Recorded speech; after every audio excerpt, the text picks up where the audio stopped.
another session of our 2021 Online Student Development Conference.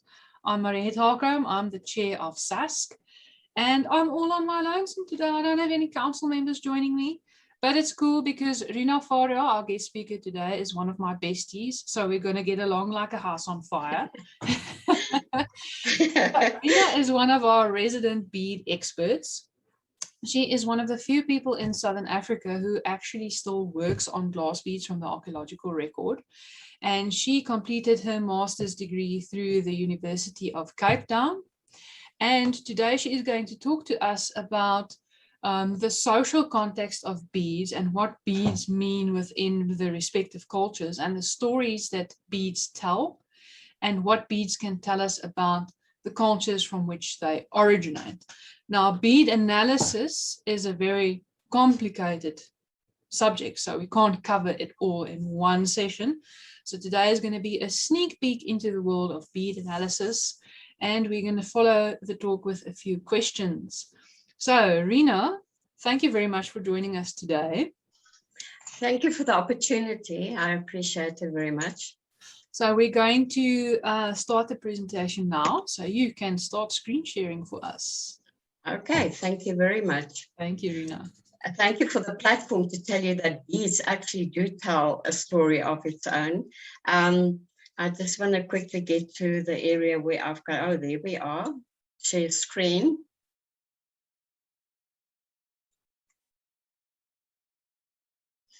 And there we are. Great.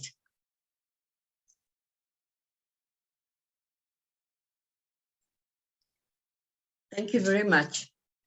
As Maria said, we will just have a little bit of an overview today because it's quite a huge subject to cover in a very short period of time. So I will allow me to tell you why every bead tells a story. And we will start with a slight overview of what beads in a cultural context mean. And I would like to start off by saying that they are tiny little objects that had a huge impact on human history out of all proportion to its size. They were traded into the interior of South Africa for more than 1,000 years. And they are the most frequently encountered imported artifact that you'll find in any archaeological context. But unfortunately, they are laden and often represent an underutilized category of material culture simply because they are so problematic. There were no proper records kept. The mention of glass beads excavated on sites were mentioned very, in one or two sentences, like they would just merely report that we excavated 5 blue beads and 6 green beads. I think it was because it was under the impression that they were more trinkets than anything else. But so they were very much an underutilized category of material culture, but even recognizing that they offer such immense possibilities for early colonial studies in frontiers in Southern Africa, and they can illuminate trade contacts and cultural affiliations. So they are indeed miniature little bundles of secrets waiting to be revealed. I would like to start from where it all started, because I think it's important for you to get the concept thereof. Beads are associated with the dawn of modern behavior and a comprehension of a self, or at least the ability to recognize oneself as an individual. And this all started in the Neanderthal times, which was the dawn of modern behavior, according to studies. The making of beads call for abstract thinking. It doesn't give me warmth. It cannot kill an animal.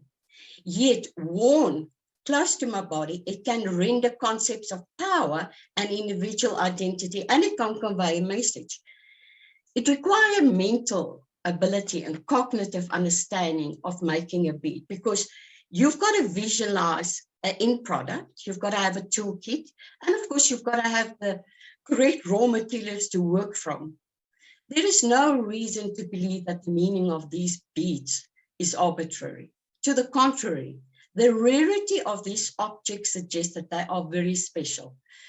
And they most plausibly must have been seen of signals of status, skill, and success. Because if you could see that I had the ability to to make an aperture in a specific material, get something to string it, and make a knot in order to convey a message. You will look at me with some appreciation, and I think I would like to refer to the early beads as Middle Stone Age Ferraris, because people must have stood out. So adorning the body was the first symbolic way to distinguish identity of one individual to another. Here I've done an example. It's a very small one, but how it could have worked in our caveman Orcs lifetime. So the first little bead was me making his first fire. Well, he was born, so his mom was probably gave him the first bead, which could have been from stone, from bark, from a seed, but it was well chosen. It wasn't an arbitrary little object you would have picked up in your vicinity. It was chosen specifically to make and convey a message. Your second little bead would have been for the making of the fire, then making the first tool, and then his first successful hunt, falling in love, and once he's got his little own orcs, here he's even got animal teeth, because I also use teeth for beads, and when becoming a chief. So that is a very short little life, little string that I've got, but what I'm trying to convey here is once Orc became the chief and he walked around with his string of beads, we all would have recognized, there goes Orc, the chief. And because he told his whole life story in the way that beads do. So the oldest bead that was ever found is in the, it dates back to 3 human burials that were found in the Skull Cave. Now that is in the Mounts of Carmel in Israel. And a recent study suggested that all these 3 burials date back to between 100,000 and 134,000 years ago. So what makes them special, and why do we think they are beads? First of all, the remoteness of the cave from the ocean. It was far from the ocean. So you can understand that these beads needed to have been collected or traded, which implied that they had some cultural value. If you compare also the beads to a natural shell bead assemblage that you can pick up on the beach, you can definitely see the way of where the string went through and how they actually rubbed and wore next to one another. So it's not an arbitrary thing of picking up the shell beads and say, oh, well, it's got a hole inside, so what about it? It's the remoteness of the site and the fact that they are so different from the shells in the natural environment. And that is 100 to 134,000 years ago, which is fantastic. And of course, that also gives us an indication that it was a hallmark of modern behavior because of the very early age. One of the conversations that's been going regarding these early beads is that, were there any language involved? I haven't done a comprehensive study of that. I do know that they had the right anatomical little bone in the vocal cord area to maybe have made, but there is quite a bit of, it's a very interesting study to follow, but that is just a matter of mentioning to it. The second oldest bead actually comes from the Grotte de Pigeons in Morocco, and they 82,000 years ago. And what made these very, very, very special is they had red ochre attached to it. Once again, it's 40 kilometers away from the Mediterranean Sea. Once again, somebody must have gone there, and it would have taken them walking. It must have taken them 2 or 3 days. Alternatively, they could have gone there and traded with somebody who went there and then came and met halfway. So these had cultural value, especially because you can see that there was ware on it, there was ochre on it, and they're totally different if you look at these shells in their natural habitat. And then on our own shores, on our back door, we have got the collection of the shells that they found in Blombos Cave that dates back to 75,000 years ago. Here, once again, they've got perforation marks that you could see was made through a toolkit. They had ochre, and they must have been strung and worn by somebody. And so it is evident that these were not arbitrarily picked up by anybody in your vicinity. These were intentionally chosen. They were intentionally made with the holes, and they were hung because they had no other function. They must have been hung and used as jewelry, because a bead like that doesn't have a function. It must have been worn as a jewelry or a sign of adornment. Then, this is a brief background and staying on our doorstep. For archaeologists on a site, especially Iron Age sites, and as I have mentioned, most of the imported artifacts that we find are glass beads. So it's important to understand what glass beads are and how they were made. Now, I'm not going to bore you with a long story. I will just give you the basic recipe of what is in glass. It's almost like a secret recipe of somebody that bakes a cake and it always comes out right. And that's the same with glass. It's just a composite of silica, and silica is sand, and alkalines like potash. But these are the secrets that one can follow when you do your analysis, because potash are from barks of trees, and you get different trees in different vicinities and countries. So the potash is different. So you have to have some little bit of a background of technology and of glass and how it changed and how the recipes changed and how they invented and how they added color and how they played with the recipes to make it perfect, to make the perfect glass. So it's a composite of silica, which is sand, and potash. But the problem with that is it didn't retain its size. So it was like a toffee that was not quite, didn't hold its size, and it was also water soluble. So in order to fix that, the basic recipe, they added lime.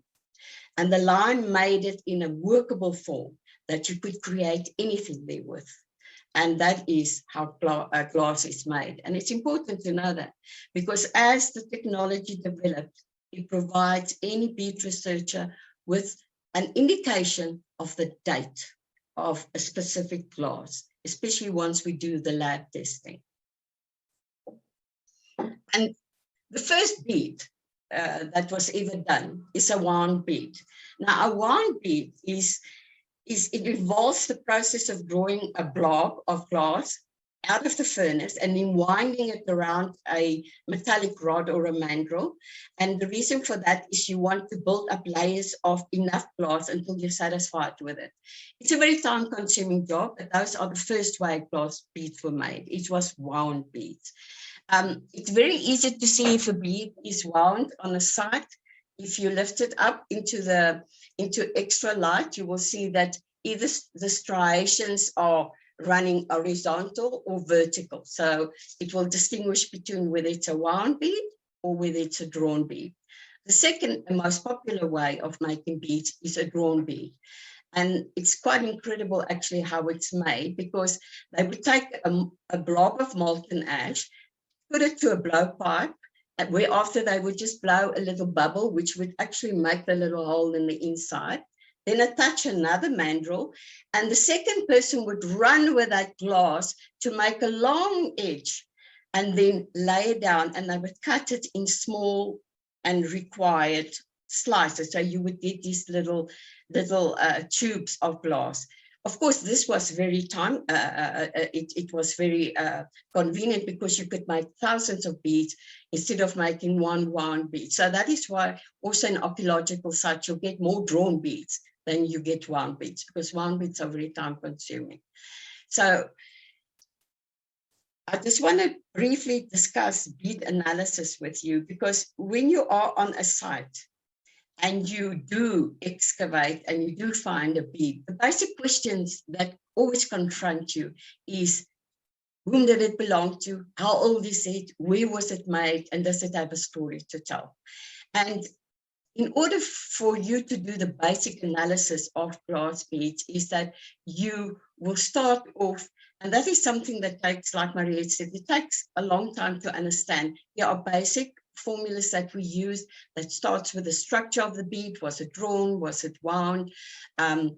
the size of the bead. There are basically 5 different sizes of the bead: the color, the translucency of the bead, the context in which it's found with other artifacts, because that can illustrate to us or give us an indication of dating a site. So it's very good with that, but it must be done with other material culture, because very often beads are also handed over. I can give you a bead that is a very early bead and you can give it to your daughter, or you can make it on a skirt. So it doesn't mean that it is that it comes from that exact site. So one must be very careful with dating a site just on mere observation like that.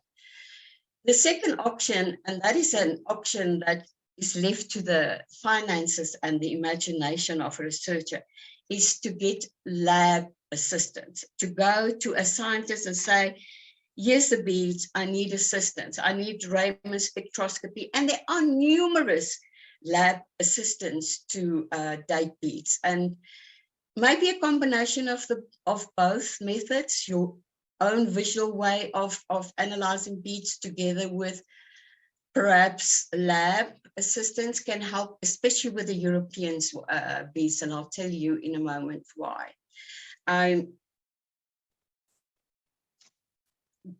Marilee Works in South Africa did everybody a great favor. She created a bead sequence that developed a chronology. And what she did, she made a bead sequence that relate to the sites and the beads, and she called those beads a name. So she named the beads from the sites that she got it, and she got us a night sequence. And I always commence with a database, inserting the characteristics of the beads, and that's a starting date, because if you understand where the glass was made from, the time it would have taken to come to Southern Africa or Africa, you've already got more or less a starting date, and then a date of manufacture, as well as an indication for sustained trade of a specific bead. I myself use a little, I've got it here, I use a little USB microscopic a little apparatus here, and it's very, very useful. I use it on all my bead analysis, and it's of great advantage to me. It's a microscope, and it can actually enlarge any bead 1,000 times, and I will be able to understand the wear. I'll be able to see if it's wound. I'll be able to see if it's drawn, and I can learn a lot from that just by using that. This is Marilee Works' bead series. The classification was, like I said, it's based on the names of the archaeological sites. So I'll give you an example, which we will do now. But the Shubini site series were from the Shubini site in Mozambique. And what she did is she gave the ingredients, she gave us the cultural period, and she has some photos of the beads themselves. And this is a very, very good base to work from. I think she did us a great favor by doing that. There are also other sources that can assist us in identifying the age of bead, like manufacturers' trade cards. They've been particularly attractive because they include samples, and very often they've got dates on them, and also trade cards that show preference of certain goods for certain beads. Like there were certain beads that the locals wanted to order to trade with gold or palm oil, and those are also very helpful in the analysis of beads. I'm going to quickly give you a brief run through of the series of Marilee Works, because for any archaeologist, it will give you an understanding that you may find some of these beads on the site, but like I say, it doesn't necessarily mean that you can use that as an index date of a site.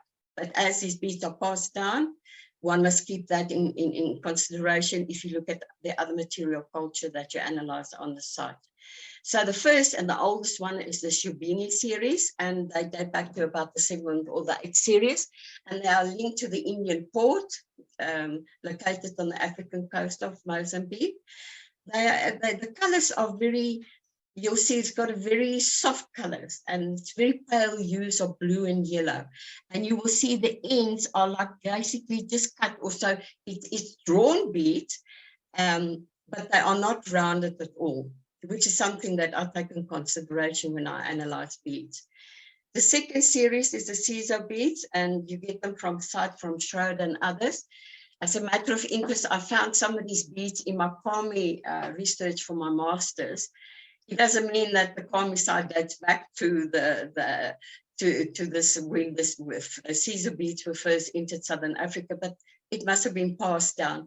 It's very poor quality glass, and you'll also see they're like chopped off and very irregular. These are the Kaitu inner Pacific beads, but they're awesome because the glass is of good quality. You only get them in 2 colors, and they are very transparent, and they are very easily identifiable. They're very translucent, and they very seldom patinate. When glass gets a bit old or has been under the ground for quite some time, it gets like a white patination that if you gently just remove it, it may just have a totally different color than what you anticipated. But the Kaitu glass doesn't patinate at all.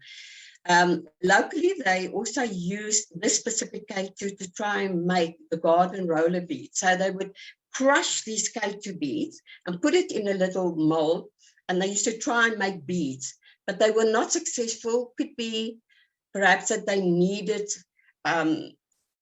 1,700 Celsius temperature to melt beads. So there could have been maybe a problem with that, or maybe cooled down too quickly. There's no historical written record of why that was not a huge success. Then the next one is the East Coast, and it's also referred to by them as the trade wind beads. And they arrived in Shashalimpopo by the thousands. The thousands. They were made in India, and they are already they're irregular, but they've got rounded edges, but it's starting to then be difficult. I will show you now when you look at the next series, it starts now to be quite difficult to distinguish the one to the other. But there are certain indicators that assist the bead researchers. This is the famous Mapungubwe beads, and they are characterized by small oblate shapes that were intentionally formed. So they're fantastic for making necklaces because they fit perfectly next to one another. The opaque black is the most popular color, and people use them on their clothing. I mean, one burial in Mapungubwe had 26,000 beads. So they arrived on our shores in the thousands. A very successful bead. The next one is the Zimbabwe one. It is very difficult to compare the Zimbabwe ones to the Mapungubwe ones. They're very similar, but I found that the Zimbabwe blades, they're slightly lighter than the Mapungubwe ones. And then the Kami, which runs more or less at the same time when the European beads started entering us. And one of the most fantastic things to look at the Kami beads is the cobalt blue one. It is an absolute, it's just such a pop of color. It is beautiful, and that is one of the indications of the Kami beads. Now, the problem with all of these beads, as when the first European glass beads were brought to Southern Africa in the 1500s, the locals did not like the beads. So what the Europeans did is they imitated the beads that were already traded here. So if you find beads on a site and you think if you look at all the characteristics and you're convinced that it is a Kami bead, or you're convinced that it is a Zimbabwe bead, very often, unless you do some lab tests, they're not, because they were beautifully imitated by the Europeans. They quickly learned that if you imitate the beads, the locals will actually then trade. And that became a big problem. And one of the most success stories from that is 2,000 years ago, there was a bead that the locals loved. 2,000 years ago, there was a bead traded by the Indians, and it was called the Indian red bead. They truly loved it. So when the Europeans came along and they just had a similar bead, the locals wouldn't accept it. And then in Venice, in 1600, the bead makers attempted to copy that. But what they did is they put green glass in the center and then red glass on the outside. And the locals actually, it was a hit with them. And it actually then replaced the Indian breeds. And I must tell you that a handful of Indian red on green beads, they call it Iraq beads. They could buy you good pieces of ivory and even some cattle thrown in as a bonus. And they arrived in South Africa around the mid-1700s, and they started making them in the 1600s. And that is one of the success stories of imitation of the glass bead. Then the European beads themselves, which eventually, oh, sorry, I'm having a problem with my mouse. There we are. I think I'll just put off this one. There were popular beads then from the green in the glass in the center. The Venice then started putting the little white glass in the center, and those were loved by the locals, or even yellow glass, and they called white hearts. And it replaced most of the previous beads that came from Asia. Because the Portuguese started trading in the 1500s. Prior to that, for thousands of years, there were very peaceful trading done by the Asians, and there were not strict rules and regulations. And once the Europeans came, it changed dramatically. They didn't allow the Indians or any of the Asian countries to trade in Africa anymore. They thought they would come here with the duplicate beads or the imitation beads, and they'll get all the wonderful gold in Africa, only to realize that it doesn't work that way. But some of the locals, they started loving some of the European beads, and some of the specific tribes really loved it, like the German bead, or this was, the Sothos loved that. The Zulus loved these hexagonal beads. They came from Czech, and they were made in about the 1820s. And they thoroughly enjoyed these tiny little small white and pink beads, which were used for these leather skirts and stuff. So you'll find thousands on the site. And of course, also the striped European ones. So that was just an overview, but I had to just quickly put in the ostrich eggshell bead, because it is the only bead that is still made and worn today. So it remains one of the few forms of material culture that has persisted from the Stone Age into the modern time. So I just had to quickly get that in, because that is the only bead that is still the same raw material, and we're still using that. So how did the beads get here? Since the beginning of the first millennium AD, the Indian Ocean was organized into a place around which the world trade system was built. And it connected the New Middle East, India, Southeast Asia, China, and Africa. So if you lived in China and you needed some ivory to make a handle for a sword, you have to trade it with somebody, because elephants only live in India and Africa. So how did it work? What was the key and the success to trade that way? And it's called the monsoon winds. We only hear about the monsoon rains, but you should actually think about it for the traders as having the wind on your back. So it would bring you to Africa and Madagascar during the November and February monsoon, and it would take you home during April and September. And there were enough ports for you to fill up. And that is why you've also got this wonderful cities that started exploding with different cultures, and they grew into cosmopolitan cities. So if you next time you hear about the monsoon, it is not just the rains, it is a wonderful wind that helped our people. Well, in fact, they were so predictable, and this is a fact because I've seen it, that early maritime travelers, they often listed exact times and departures of when the winds will bring a boat somewhere.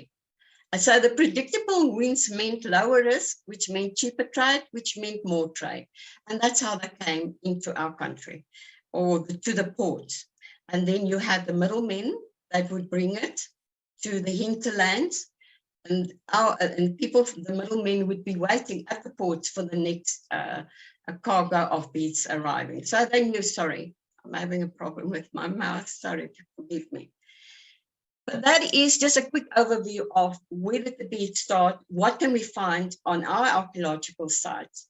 But more than just trading to buy ivory, to buy cattle, and unfortunately to also buy slaves, beads have also got symbolic meanings.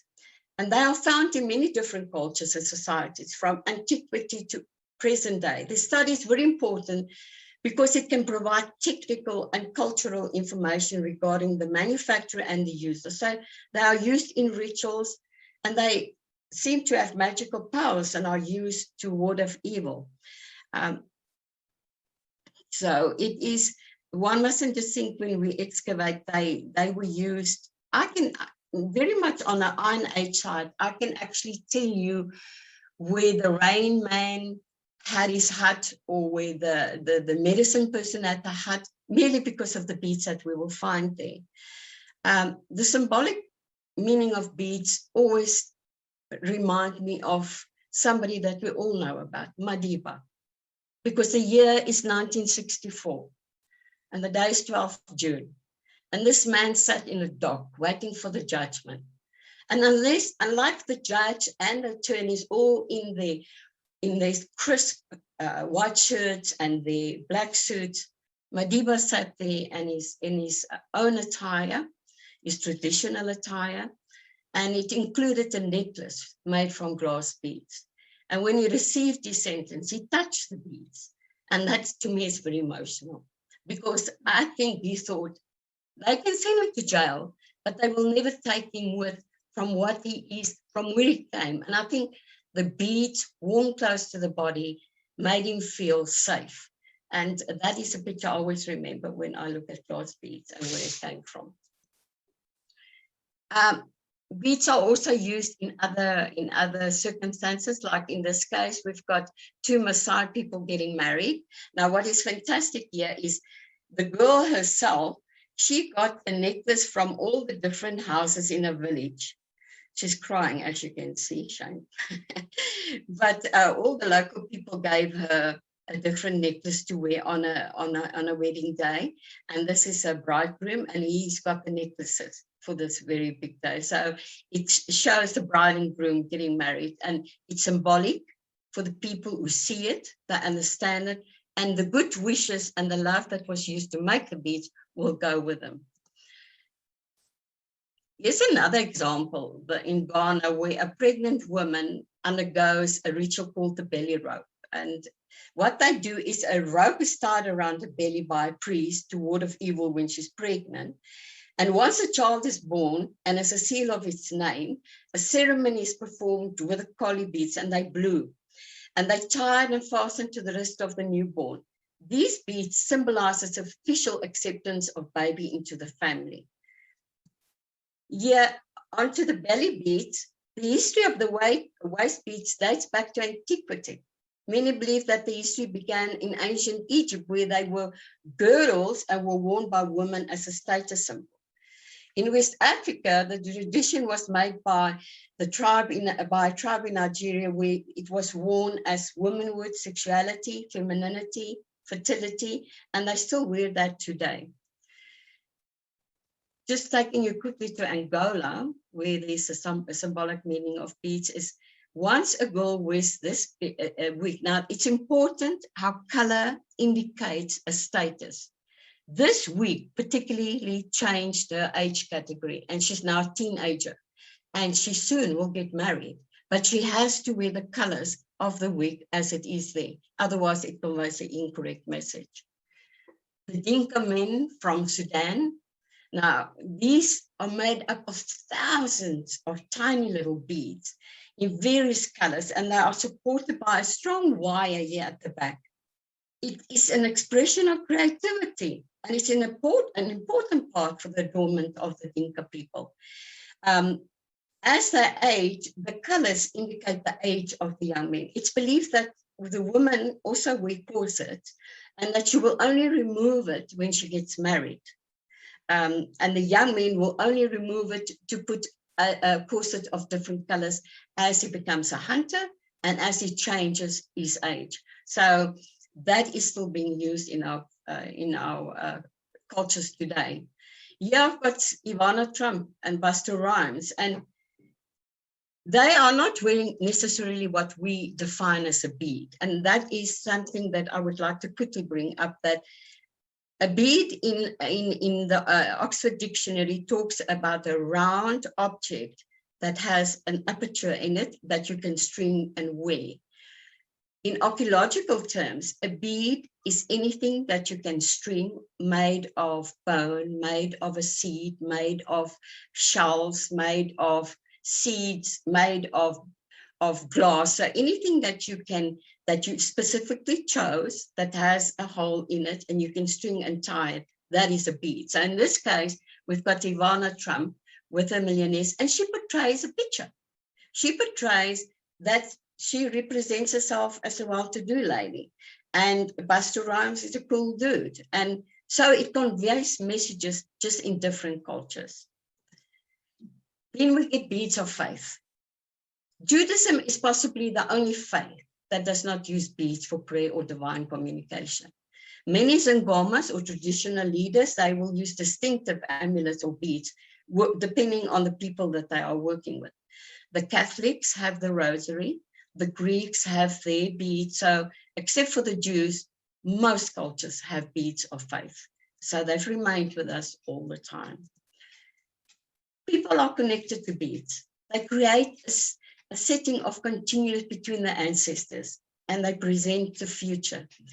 And on that note, I want to tell you that they present their own database from the time that they were created, which contain their own unique history, from the day they were created, the rituals they experienced, the passing of the hands of the beads, whether it was through trade, as well as the identity of those who wore them. Beads are a human response to existence and cognitive behavior. Thank you very much, Mariette. Thank you, Irina, for that wonderful presentation. I see in the meantime, we've been joined by Enyo Dembe. Hi, Enyo. He doesn't have his video on, but he is... No, I can see him. I saw him. Yes. Hi, Enyo. Hi. Hello, hello. How are you? Doing? Good. I'm doing well, and what about you? Hello. Oh, Hi. we're good. Thanks, Enyo. Yeah, cool. Yeah. Enyo is our SADC representative on council. He's all the way from Mozambique. Oh. Yes. Yes. I'm from Mozambique. Yeah. So thank you very Nice much. meeting you, Enyo. Are you from Mozambique? Yes, I'm from Mozambique, and then I was so wondering when I saw your presentation, because you mentioned something what we are doing here in Mozambique regarding to sounding monsoon in the Mozambican island. And I saw in your map that you point like Sofala and Nampula, Yes. which is central and north of Mozambique, which is very, very important place where we can find information regarding to sounding monsoon. So now we are conducting research there in Mozambican island to understand the geophonic, biophonic, and the anthropophonic elements to understand the sounding monsoon. So I thought your presentation was good in terms of let's say the approach you bring regarding to sounding monsoon. Congratulations, it seems very interesting. I also bad because I came late. I didn't follow all the presentation.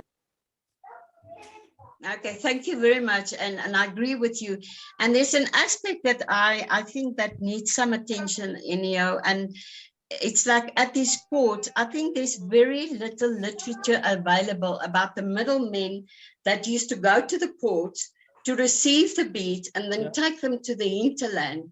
I don't know if they used it on little canoes and on rivers to go into the hinterland, but that is something I think for future researchers to really look at, is that we know how they came here, or we have an idea how they came here, where they came from. And I think if you are there, you must, I'm sure that you will find beads that will be awesome to analyze and look at. But to me, it's still, there's a lot of...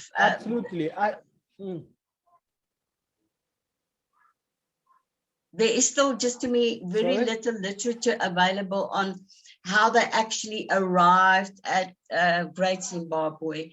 How did they, the middle, this, you read about it, they're referred to as middlemen in Portuguese written records, they refer to them, but it's not enough to make you understand exactly how they were traded. Did the middlemen go to the different ports with their ivory, with the gold beads, with our iron products, the cattle, because these people wanted to eat, and the only monetary way to eat was to buy cattle with beads. Whatever you wanted to buy and to consume was done through glass beads, because there was no money, no international money. It was like a credit card. Okay, give me, I'll give you 10 white beads, give me 1 cow for us to eat tonight.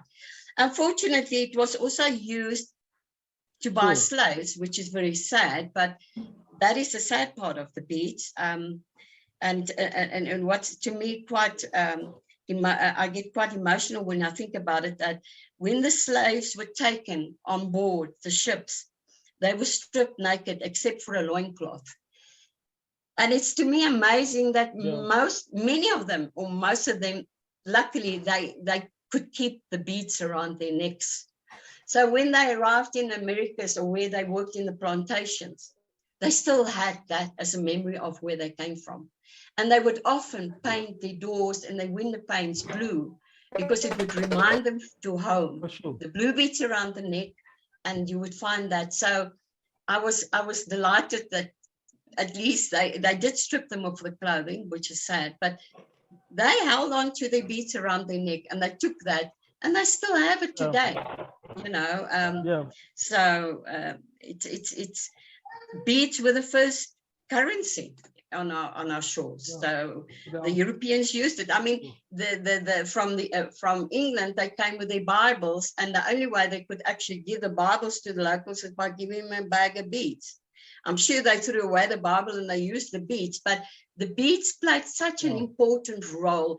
And I think very few archaeologists or anthropologists realize that it played such an important role in the early colonial Southern Africa or Africa.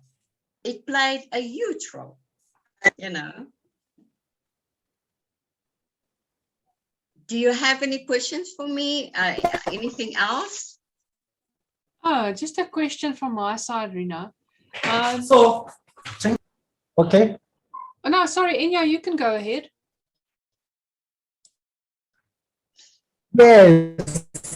Yes, because I heard her saying something, saying some of literature about Zimbabwe of Mozambique, because Solange Makamu, she's our lecturer here in Mozambique. She did her PhD in Uppsala about the Zimbabwe in Mozambique.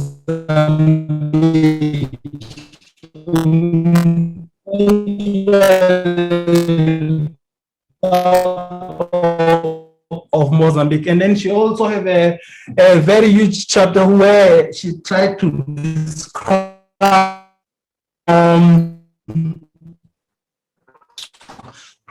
the core. Maybe you can do your research. Okay. Hello. Yes, I can hear. Now you've got a little bit of a bad connection, but I did hear. And you should actually, if you can send me her chapter on the beads, I'll appreciate it very much.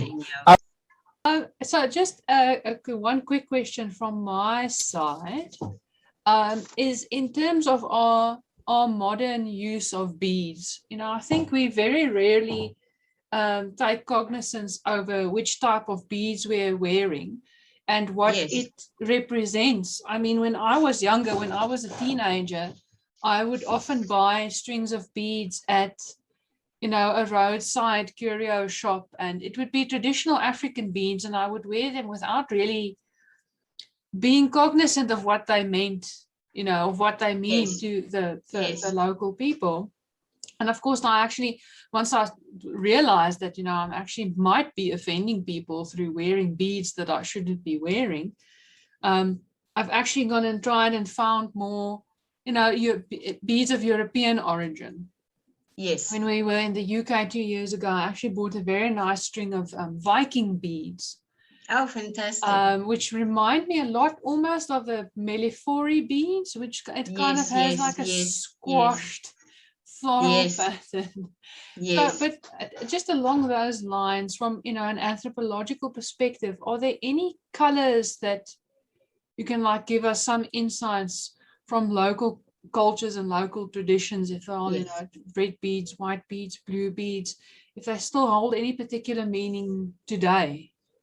Colors play a very important role. In the Stone Age time, when the hunter-gatherers started actually agriculture, they used green amulets for it to grow. And I think they believed so much in it that it either worked or not, you know. So for the Xhosa and the Zulus, it's very important because beadwork traditions were a semiotic system. It's a vehicle of self-expression. It somehow symbolizes a sense of belonging and a place in the chain of traditions, almost like a coat of arms. And in there are colors. Like I know for the Zulus, pink means poverty, but I don't know if you can recall that there used to be Zulu love letters. So when the Zulu girls were alone and the boyfriends went to work in the mines far away, they wrote love letters to them. The pink meant, I'm very poor, but I still love you. Yellow meant, I'm rich, but I still love you and you must come back. The green meant, I'm jealous and I'm going to get another man. And green, but on the other hand, depending on the structure of the little letter that they made, it can also mean I'm young, like a piece of grass, but you can bend me as you want me. So it has complex narrative messages. So I think most people are very lenient and kind if they see us wearing colored beads that may offend them.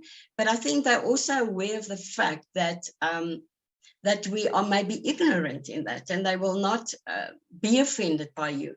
It is very sad to see that a lot of the young people are not interested in beads anymore. Not even their mothers are making beads, and they say it's trinkets, it's rubbish, you know, it's not important.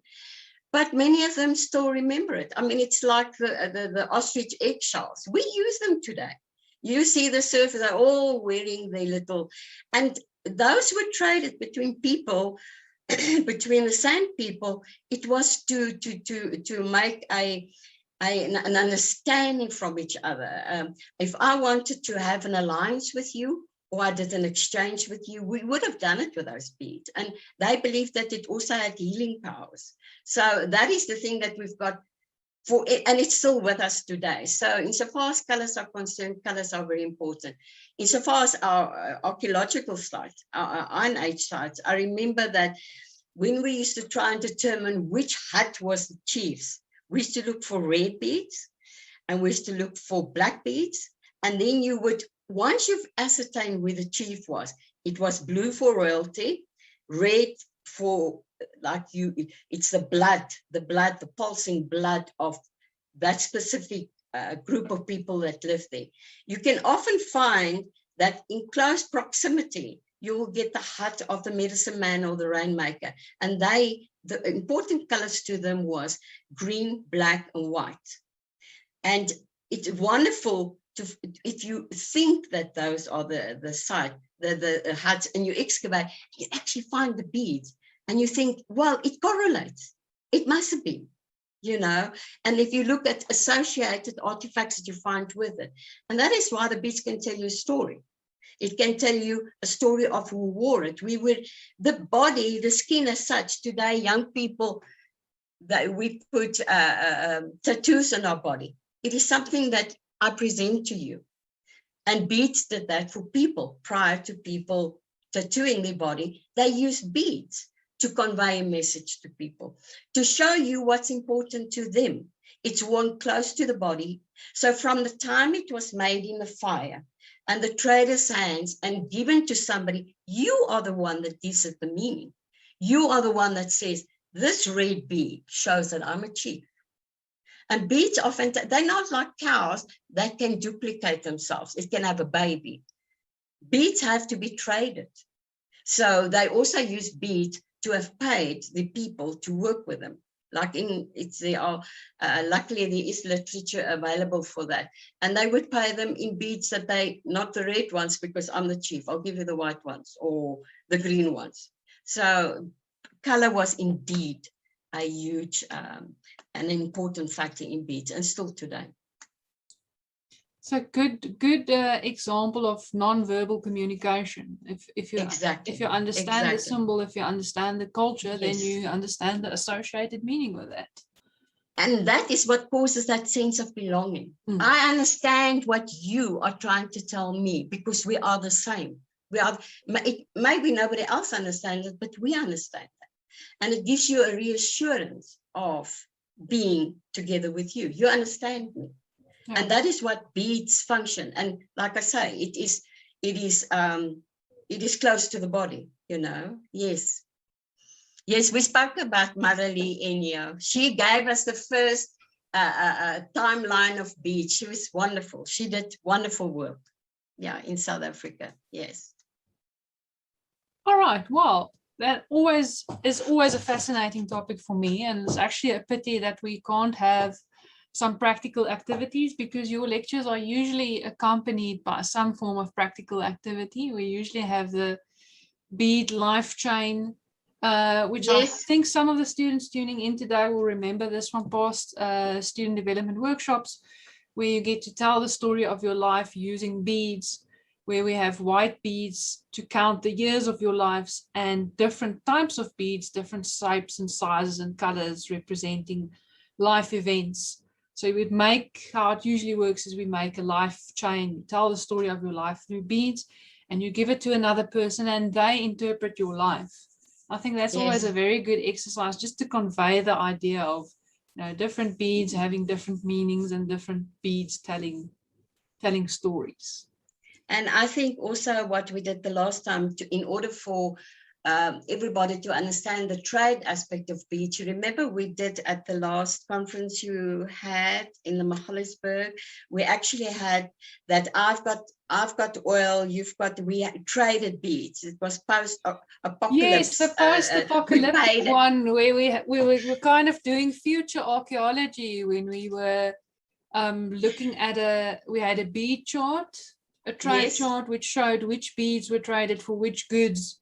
So yeah, and we gave each group of students a bowl full of beads, and they would have to say, okay, well, this is probably what was traded on the site, you know, machine guns and barbed wire and cans of petrol and alien biltong and weird stuff like that. But it's also, you know, we teach best when we have practical activities that make learning fun, and this is hopefully one day in a post-apocalyptic, post-COVID world, we'll get back to doing the fun activities and actually seeing you in person. But Rina, thank you very much.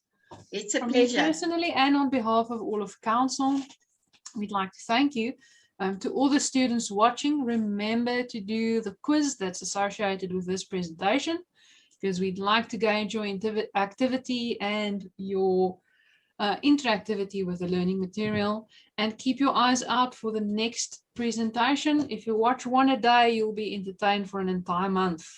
So once again, thank you very much, Rina, and thank you very much for allowing me to tell my story of a bead. Thank you to everybody. It's a great pleasure. Okay. Thank you. Bye.